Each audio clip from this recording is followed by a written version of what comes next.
Dharmapuri MLA సోదరుడు లక్ష్మణన్న గారు చాలా రోజులుగా మేము ఇచ్చినటువంటి పంచాయతీరాజ్ శాఖ ఆధ్వర్యంలో ఇచ్చినటువంటి రోడ్ల శంకుస్థాపనకు వారు పిలుస్తా ఉన్నారు.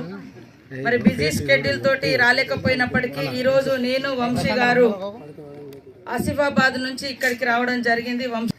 కాంగ్రెస్ ప్రభుత్వం వచ్చిన నాటి నుంచి సంక్షేమం అభివృద్ధి రెండు కళ్ళలాగా మరి సంక్షేమాన్ని అభివృద్ధిని జోడెద్దులాగా నడిపిస్తూ రెండు కళ్ళలాగానే చూసుకుంటూ ముందుకెళ్తా ఉన్నాం. సంక్షేమాన్ని మరవడం లేదు, అభివృద్ధిని విస్మరించడం లేదు.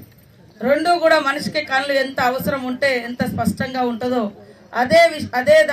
అదే పందాను అదే విధానాన్ని సీఎం రేవంత్ రెడ్డి గారు కూడా కొనసాగిస్తా ఉన్నారు. ఆ క్రమంలోనే మన వెనుకబడ్డ నియోజకవర్గాలకు తప్పకుండా అత్యధికంగా నిధులు ఇవ్వాలన్నటువంటి లక్ష్యంతో నేను కూడా వీలైనంత వరకు నా శాఖ నుంచి ఇటు పంచాయతీరాజ్ శాఖ కావచ్చు, అటు ఉమెన్ అండ్ చైల్డ్ డిపార్ట్మెంట్కి సంబంధించి కావచ్చు, మరి పిల్లల వెల్ఫేర్కి సంబంధించి కావచ్చు, తప్పకుండా అత్యధికంగా ప్రాధాన్యత ఇచ్చి ఈ వెనుకబడ్డ నియోజకవర్గాల అభివృద్ధికి కృషి చేస్తానని ఈ సందర్భంగా తెలియజేస్తా ఉన్నాను. కాంగ్రెస్ ప్రభుత్వం అంటేనే సంక్షేమం, కాంగ్రెస్ ప్రభుత్వం కాంగ్రెస్ పార్టీ అంటేనే మరి సామాజిక న్యాయం. ఈరోజు నేను అక్కడ ఉన్నటువంటి ఆదివాసీల నేపథ్యం, నేను విప్లవోద్యమం నుంచి బయటకు వచ్చిన ఉద్యమ బంధాలు తెగిపోయినాయి కానీ ఆదివాసీ పేగు బంధం అనేది తెగిపోలేదు. నేను ఆదివాసీ బిడ్డను కాబట్టి ఆదివాసీ ప్రాంతాలలో స్వేచ్ఛ ఉండాలి. అక్కడ 5th షెడ్యూల్ ప్రాంతాలు ఇప్పుడు ఎండాకాలము వాళ్ళు పనిలోకి పోలేని పరిస్థితి కాబట్టి శాంతియుత వాతావరణం, హింసతో ఎదుర్కోలేము.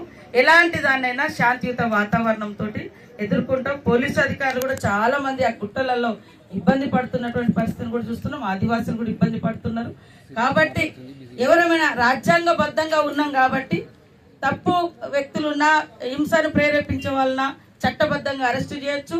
కోర్టులు ఇచ్చే తీర్పు ప్రకారం వాళ్ళను మనం శిక్షించవచ్చు. కానీ చట్టాన్ని మనం ఎవరం కూడా చేతిలోకి తీసుకోకుండా ఖచ్చితంగా ఒక శాంతి అనేది నెలకొల్పుకోవడం అనేది ఈ రాష్ట్రానికి ఈ దేశానికి చాలా అవసరమని నేను భావిస్తాను. మేము ఎవరిని ప్రోత్సహించలేదు. ఆ రోజు ఉన్నటువంటి పరిస్థితుల్లో శాంతియుత వాతావరణం కోసం వైఎస్ఆర్ గారు ఒకసారి చర్చలకు ఆహ్వానించడం జరిగింది, చర్చలు జరగడం జరిగింది.